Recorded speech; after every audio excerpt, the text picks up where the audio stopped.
Good morning, everyone. Today we start our session. आगे का हम लोग स्टार्ट करेंगे.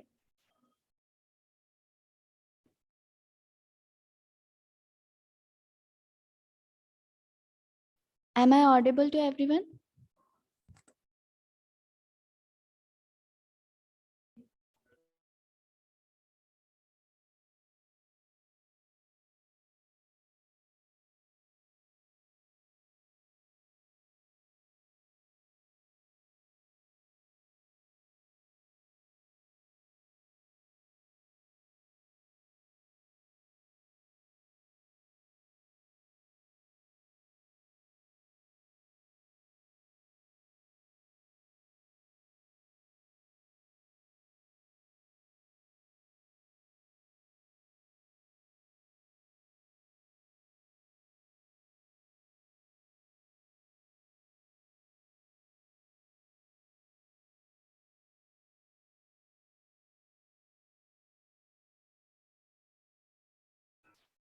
हाँ, तो कल हम लोगों ने डिव पढ़ा था. तो डिव में मैं आगे का फर्दर बताती हूँ. डिव में और क्या क्या कर सकते हैं हम. तो बेसिकली जो हमारा डिव होता है वो एक तरीके से हमारा स्पेस क्रिएट कर देता है. अगर किसी को कुछ भी प्रॉब्लम हो तो वो मैसेज कर सकता है चैट पे, जिससे मेरे को पता चल जाएगा कि आपको समझ में आ रहा है कि नहीं आ रहा है. ठीक है. तो डिव में हम बेसिकली सबसे पहले मैं बता देती हूँ आईडी और क्लास क्या होती है. आईडी जब भी हम कोई एलिमेंट क्रिएट करते हैं तो उसमें हम आईडी और एक क्लास देते हैं उसकी यूनिक आइडेंटिफिकेशन के लिए. आईडी और क्लास में डिफरेंस ये होता है कि आईडी किसी भी डिव एलिमेंट या फिर किसी भी एलिमेंट में आईडी सिर्फ एक ही हो सकती है. लाइक अगर मैंने एक आईडी दे दी टेस्ट नाम से, तो वो मेरे पूरे पेज में टेस्ट नाम की सिर्फ एक ही आईडी होगी. अगर मैं सेम नाम की किसी और एलिमेंट में वो सेम आईडी देती हूँ तो वो मेरा वर्किंग नहीं करेगा. लेकिन क्लास में ऐसा नहीं होता. क्लास में हमारा होता है कि अगर मैंने क्लास दी है, क्लास मैंने किसी भी डिव एलिमेंट को या फिर किसी भी एलिमेंट में मैंने एक क्लास दे दी डेमो नाम से, और उस डेमो क्लास को मैं अपने पूरे पेज पर कहीं भी कितनी भी बार यूज कर सकती हूँ. ये क्लियर है सभी को?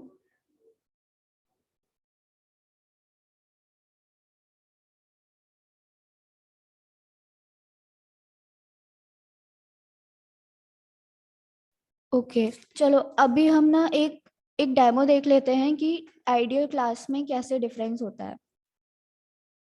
उससे पहले एक और चीज़ मेरे को बतानी है कि स्टाइलिंग क्या होती है.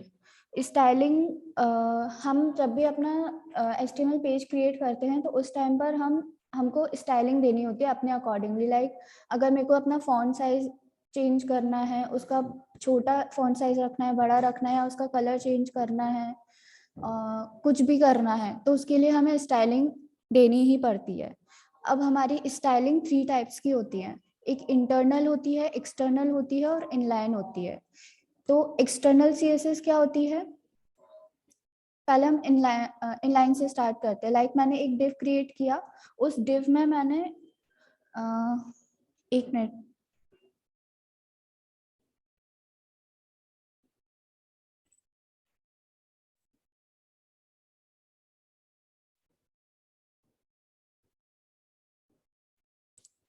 सभी को मेरी स्क्रीन शो हो रही है क्या?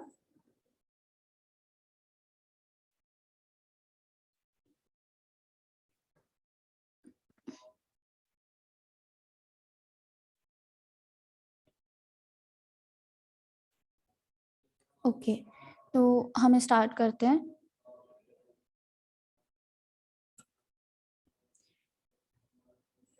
जैसे मैं यहाँ पर एक स्टाइल देती हूँ. स्टाइल हमेशा हमें स्टाइल उसमें एक एट्रीब्यूट देना पड़ेगा. अगर मैं इनलाइन CSS दे रही हूँ, इनलाइन CSS क्या होती है कि मैंने डिव जो क्रिएट की है उसी के अंदर मैं स्टाइल दूँ. तो मैंने यहाँ पे स्टाइल दे दी. लाइक मेरे को इस कंटेनर के अंदर मुझे इसका बैकग्राउंड कलर बैकग्राउंड कलर मुझे रखना है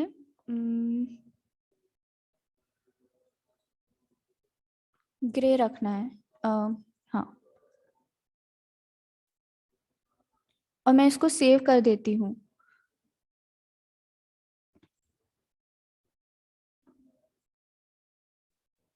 ग्रे तो ये ऑलरेडी है, कोई और कलर दे देते हैं।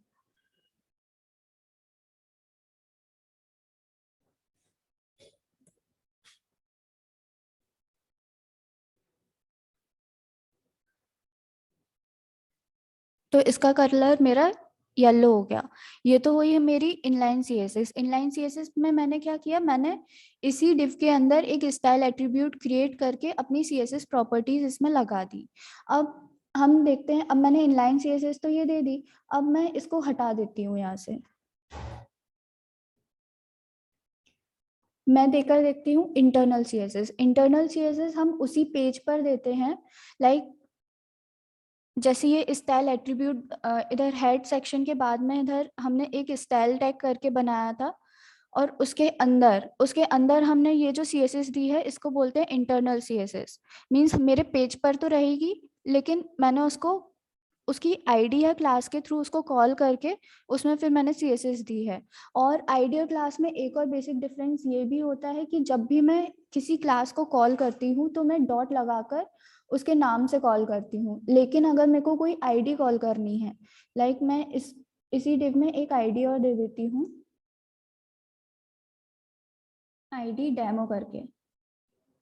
मैंने इसमें आईडी डेमो करके दी। अब मैं जब भी इस आईडी को कॉल करूंगी तो मैं हैश के साथ कॉल करूंगी इस तरह से। ठीक। अब मेरे को इसका कलर देना है, लाइक मैंने इसको कलर दे दिया, बैकग्राउंड कलर ही देते हैं अपन।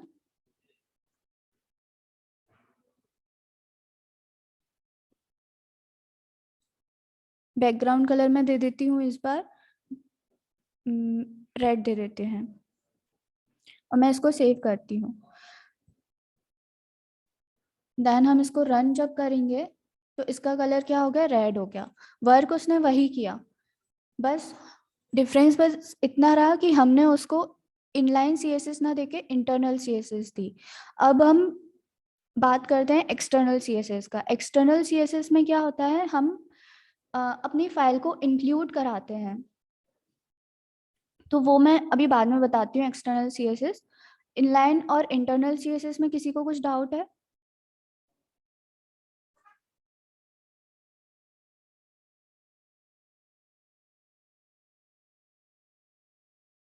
ओके गुड, ठीक है। तो अब हम देखते हैं इनलाइन और इंटरनल सीएसएस में पावरफुल क्या होता है। अगर मैंने मान लो यहाँ पर मैंने इंटरनल सीएसएस में रेड कलर दिया है, और मैंने इसी डिव में स्टाइल टैग देकर, स्टाइल एट्रीब्यूट देकर इसमें सेम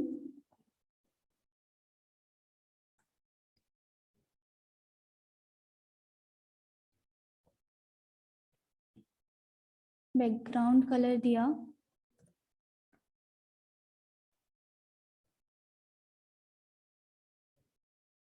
येलो,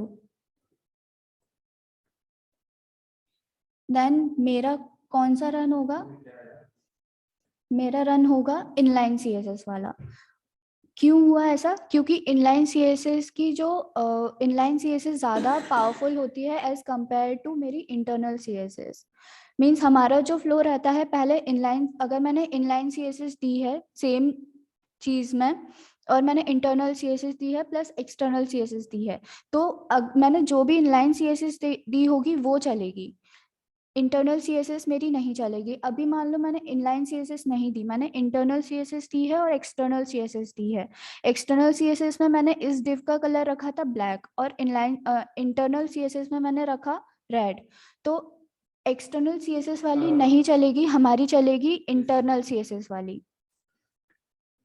ये चीज क्लियर सभी को?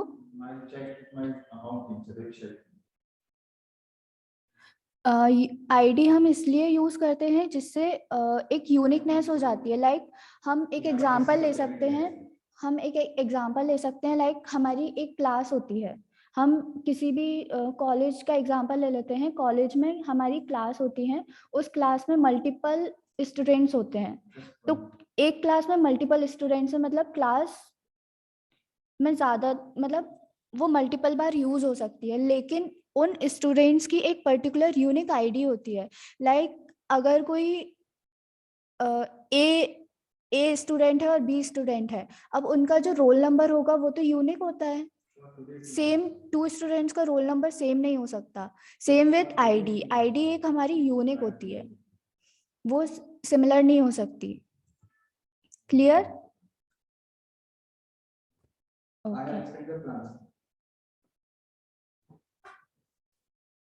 अभी जैसे मैंने अब मेरे को क्लास और आईडी में क्या डिफरेंस होता है, अभी मेरे को देखो, मेरे को इस डिव में क्या करना था, मुझे इस डिव में बैकग्राउंड कलर तो येलो रखना था, बट इस डिव में जो मैंने क्लास ली है कंटेनर, और ये ऊपर वाले डिव में भी मैंने क्लास ली थी कंटेनर, इसका जो मुझे फॉन्ट कलर रखना है वो मुझे रखना है ब्लैक ही रखना है मुझे।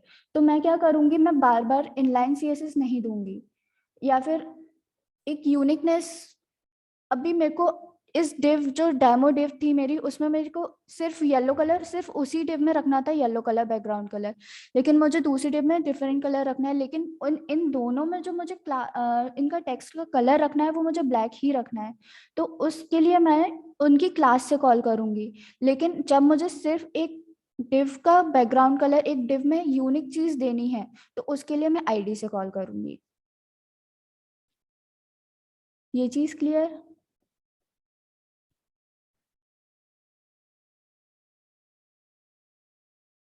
ओके। अब हम एक, इससे पहले जब हम एक्सटर्नल सीएसएस समझें, उससे पहले एक और चीज मेरे को आप लोग को एक्सप्लेन करनी है, फिर उसके बाद हम एक्सटर्नल सीएसएस समझेंगे। ठीक है? तो अभी हम एक एग्जांपल लेते हैं। मान लीजिए ऐसे कमेंट देते हैं, ये क्लियर है सभी को, है ना? अब मान लीजिए कि मेरा एक फोल्डर ए है,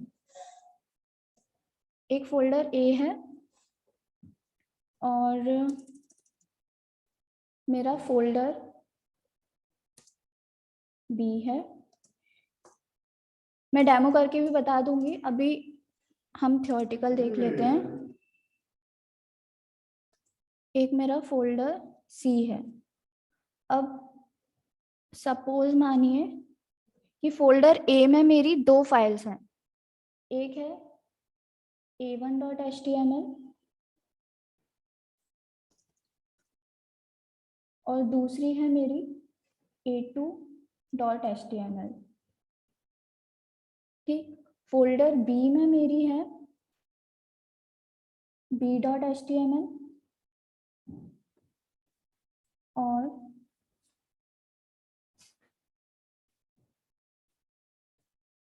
फोल्डर सी में है मेरी c.html। ठीक है? अब मेरे को क्या करना है, मेरे को a1 को, मतलब फोल्डर ए से मुझे a1.html को कॉल करना है।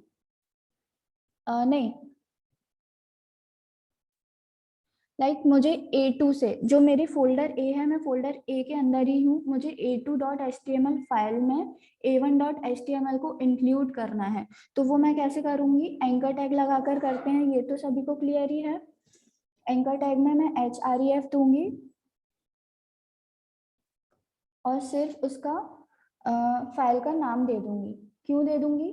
क्योंकि मेरी जो a2.html डली हुई है वो सेम फोल्डर में ही डली हुई है जिसमें मेरा a1.html डला हुआ था। ठीक है? ये कब के लिए, ये क्यों किया मैंने, क्योंकि मेरे को a2 से a1 में जाना था, उसके लिए मैंने किया, मैंने डायरेक्टली उसको सिर्फ फाइल का नाम दे दिया।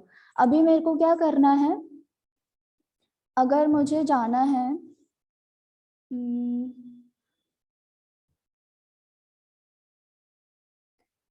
अगर मुझे a1.html से c.html फाइल को कॉल करना है, तो मैं क्या करूँगी, अब ये फोल्डर ए जो है, फोल्डर ए के अंदर मेरा फोल्डर बी डला हुआ है, फोल्डर बी के अंदर मेरा फोल्डर सी डला हुआ है। ठीक है। और मेरे को फोल्डर ए के अंदर जो मेरी फाइल डली हुई है a1.html, वहां से मुझे कॉल करना है फोल्डर सी के अंदर जो फाइल डली हुई है c.html उसको। तो मैं क्या करूंगी, मैं AHREF सिंपल बस मेरे फोल्डर का नाम, क्योंकि मेरा फोल्डर, मैं फोल्डर ए के अंदर हूँ अभी और मुझे फोल्डर सी में जाना है जो कि मेरा फोल्डर बी के अंदर है। तो मैं पहले फोल्डर बी का नाम दूंगी स्लैश, और फिर उसके अंदर फोल्डर सी का नाम देंगे हम स्लैश और c.html। ये तो हुआ क्या, जब मैं ये हुआ जब मुझे ऊपर वाली डायरेक्टरी से नीचे आना था। अब मान लो मुझे फोल्डर सी से, मैं फोल्डर ए के अंदर फोल्डर बी है, फोल्डर बी के अंदर फोल्डर सी है। अब मैं सॉरी, फोल्डर सी से मुझे फोल्डर ए की फाइल a1.html को कॉल करना है। तो उसके लिए हम क्या करते हैं, अभी मेरे को फोल्डर सी के बाहर आना पड़ेगा। इससे पहले हमने डायरेक्टली उनका फोल्डर का नाम दिया था, तो हमने इजीली उनको कॉल कर लिया था बाय उनका मतलब फोल्डर का नाम देकर ही कॉल कर लिया था। लेकिन अब मुझे सबसे नीचे वाली फाइल से सबसे नीचे वाली फोल्डर से मुझे सबसे ऊपर वाले फोल्डर पे जाना है। तो मेरे को जब भी मेरे को ऐसा करना होगा, मीन्स मुझे पहले फोल्डर के बाहर निकलना होगा, क्योंकि अभी तक तो हमारा फोल्डर के अंदर फोल्डर था, लेकिन अब मुझे फोल्डर के बाहर आना है। मतलब फोल्डर सी के बाहर मेरा फोल्डर बी है, फोल्डर बी के बाहर मेरा फोल्डर ए है। ठीक है, तो अब मेरे को बाहर आना पड़ेगा सी से, तभी तो मैं फोल्डर बी में जा पाऊंगी या फोल्डर ए में जा पाऊंगी। ठीक है, अब मेरे को बाहर आना होगा, तो बाहर आने के लिए हम डबल डॉट लगाते हैं।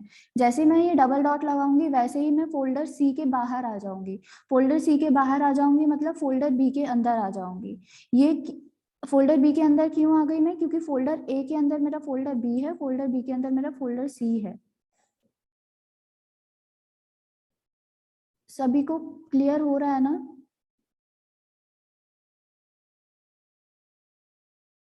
ओके, तो अब मैंने ये डॉट डॉट लगाया तो मैं फोल्डर सी से बाहर आ गई फोल्डर बी में, लेकिन मुझे कहाँ जाना है, मुझे फोल्डर ए में जाना है। तो मेरे को फिर से डॉट डॉट लगाना पड़ेगा। क्यों लगाना पड़ेगा, क्योंकि मैं अभी फोल्डर बी में ही पहुंची हूँ। मैंने फिर से जब डॉट डॉट लगाया तो मैं फोल्डर बी के भी बाहर आ गई। अब मैं आ गई मेन अपने डेस्टिनेशन फोल्डर के अंदर। अब उसके अंदर भी मेरे को क्या चाहिए, उसके अंदर भी मेरे को a1.html कॉल करनी है। तो मैं अब इसको डायरेक्टली नाम देकर कॉल कर सकती हूँ। इस चीज में किसी को भी डाउट?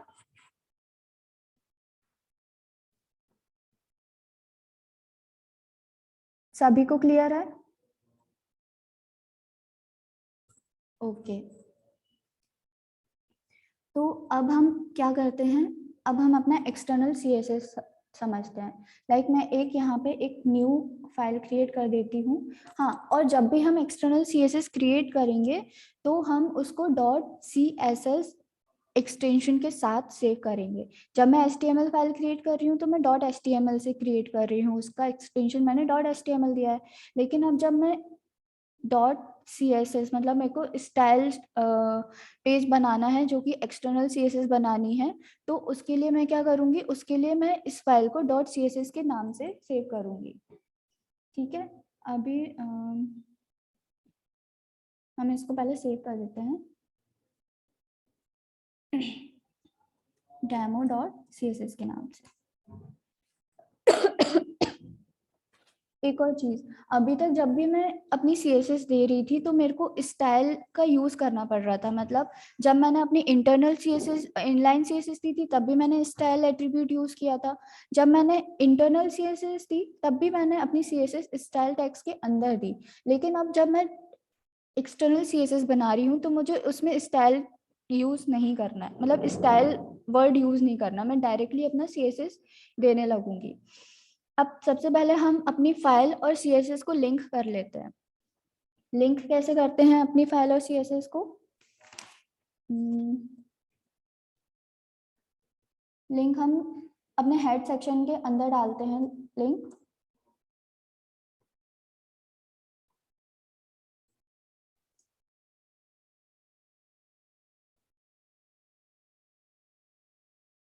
ये मैंने अपनी फाइल बता दी, मेरी फाइल किस टाइप की है।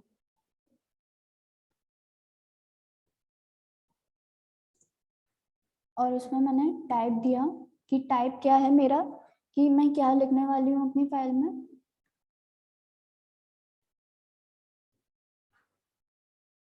ये लिखने वाली हूँ। अब मैं क्या करूँगी, एक मिनट,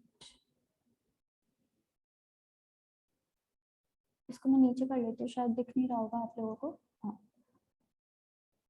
ये अब मैं देती हूँ अपना HREF में मैं डायरेक्ट अपनी फाइल को कॉल कर सकती हूँ। क्यों कर सकती हूँ कि क्योंकि मेरी जो फाइल डली हुई है demo.css, उसको मैंने किसी फोल्डर के अंदर नहीं डाला। मैंने सेम जहाँ पे मेरी .html फाइल डली हुई है वहीं पर मैंने अपनी CSS फाइल को डाला है। तो मैं इसको डायरेक्टली demo.css से कॉल कर सकती हूँ।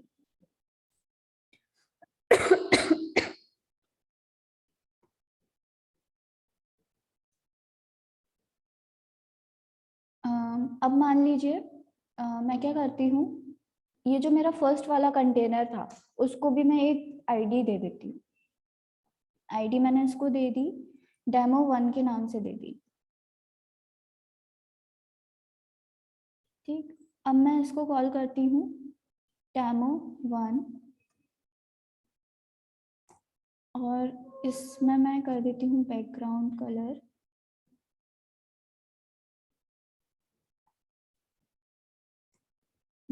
कलर, इसमें मैं क्या दूँ, ऑरेंज दे देते हैं। ठीक, अब हम इसको रन करते हैं। तो ये ऑरेंज हो गया। ठीक है, अब एक्सटर्नल, इंटरनल और इनलाइन CSS ये सभी को क्लियर है। और इसको कॉल कैसे करते हैं,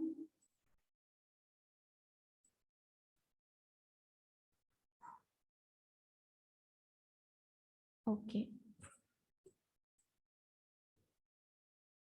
ये सब सेशन के बाद आप लोग खुद से भी प्रैक्टिस करना, और एक डायरेक्टरी स्ट्रक्चर जैसे मैंने एग्जांपल दिया था वैसा आप प्रैक्टिकल करके देखिएगा।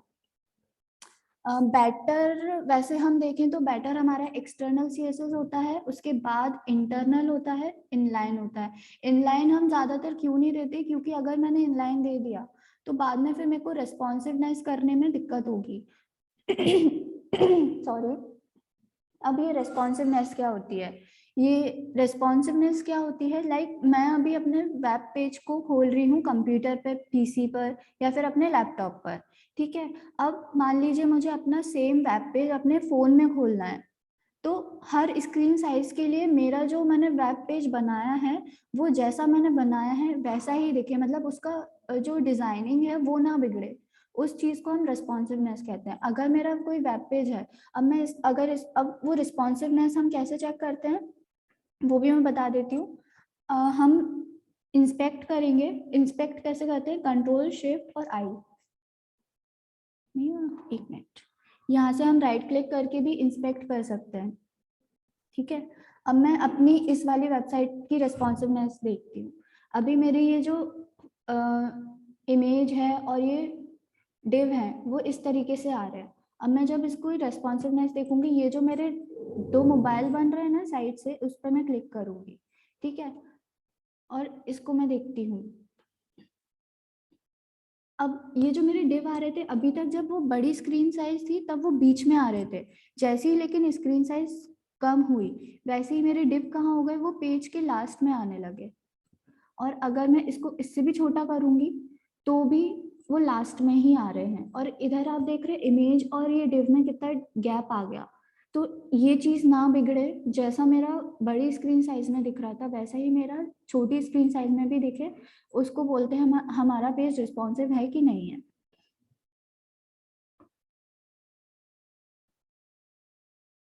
डिफरेंस समझ में आया, जब मैंने उसको स्क्रीन साइज छोटी की थी तब क्या हुआ था और जब बड़ी की तब क्या हुआ।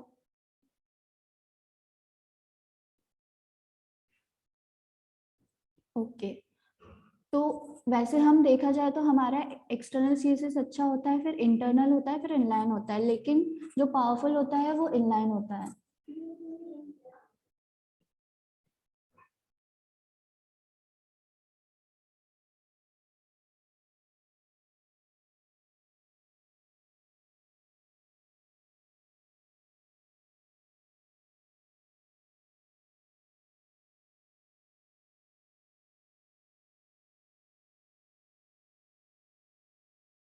सॉरी, ठीक है, हम कहाँ थे? हाँ, मैं बता रही थी इंटरनल, इनलाइन और उसमें। तो पावरफुल मेरी इनलाइन होती है, फिर इंटरनल होती है, फिर एक्सटर्नल होती है, लेकिन बेटर वे यही है कि मैं एक्सटर्नल सीएसएस बनाऊं। ठीक है, अब हम थोड़ा और सीएसएस देखते हैं। सीएसएस से पहले एक चीज और देखते हैं हम। अब जैसे मेरे को अपना टेक्स्ट है, ये मेरा टेक्स्ट है, अभी तक मैंने H1 टैग के अंदर लिया था, H1 मेरे हेडिंग टैग है। अब मान लीजिए मुझे ये जो कंटेनर है, दिस इज अवर कंटेनर, इसको सिर्फ कंटेनर वाले पार्ट को मुझे बोल्ड करना है। तो मैं बोल्ड कैसे करूंगी? नहीं, H1 तो एक्चुअली ऑलरेडी बोल्ड आता है। एक काम करते हैं, हम पैराग्राफ टैग ले लेते हैं। पैराग्राफ टैग में हम मैसेज दे देते हैं,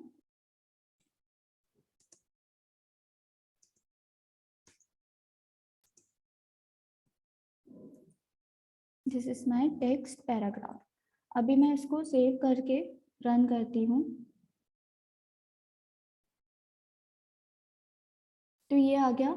ये आप देख रहे हो H1 टैग में मेरा बोल्ड और एक फॉन्ट साइज उसका ऑलरेडी डिफाइंड आया था, लेकिन जब मैंने पैराग्राफ दिया तो उसका फॉन्ट साइज भी छोटा है और वो बोल्ड भी नहीं है। अब मान लीजिए मुझे ये जो मेरा पैराग्राफ है, इस वर्ड को मुझे बोल्ड करना है, तो मैं क्या करूंगी? एक तो तरीका है कि मैं इसमें CSS दे दूं, एक दूसरा तरीका ये है कि मैं इसमें बी टैग यूज कर लूं।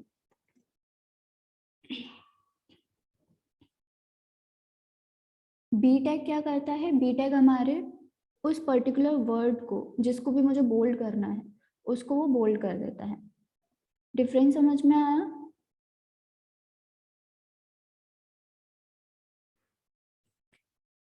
अब मान लीजिए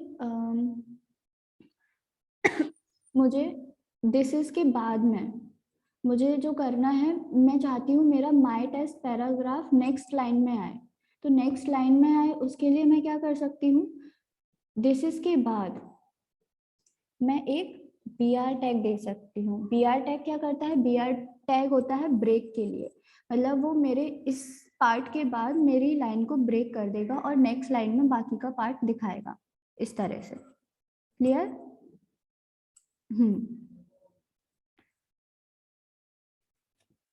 और भी बहुत सारे टैग्स होते हैं, इटैलिक आई टैग होता है, स्ट्रॉन्ग भी हमारा बोल्ड की तरह ही वर्क करता है, और अंडरलाइन टेक्स्ट होता है। अगर मैं मान लीजिए पैराग्राफ, ये जो पैराग्राफ है इसके नीचे मैं चाहती हूँ मेरे अंडरलाइन भी आ जाए, एक काम करते हैं हम नीचे वाले डिव में करते हैं, उसमें बहुत ज्यादा हो गया। मैं चाहती हूँ ये जो मेरा नीचे वाला डिव है उसमें जो मेरा ये कंटेनर है, कंटेनर वर्ड के बाद मेरा बी आर टैग और H R tag. B R tag क्या करता है? बी आर टैग मेरी लाइन को ब्रेक कर रहा है, लेकिन एच आर टैग मेरा क्या कर रहा है? एच आर टैग एक हॉरिजॉन्टल लाइन ले आता है। हॉरिजॉन्टल लाइन के लिए हम एच आर टैग यूज करते हैं, वो भी हम बताएंगे अभी। ठीक है, कंटेनर, अब जैसे मेरे को क्या करना है, अंडरलाइन लेकर आनी है अपने कंटेनर में, तो मैं एक यू टैग बनाऊंगी। अंडरलाइन के लिए मेरा यू टैग होता है।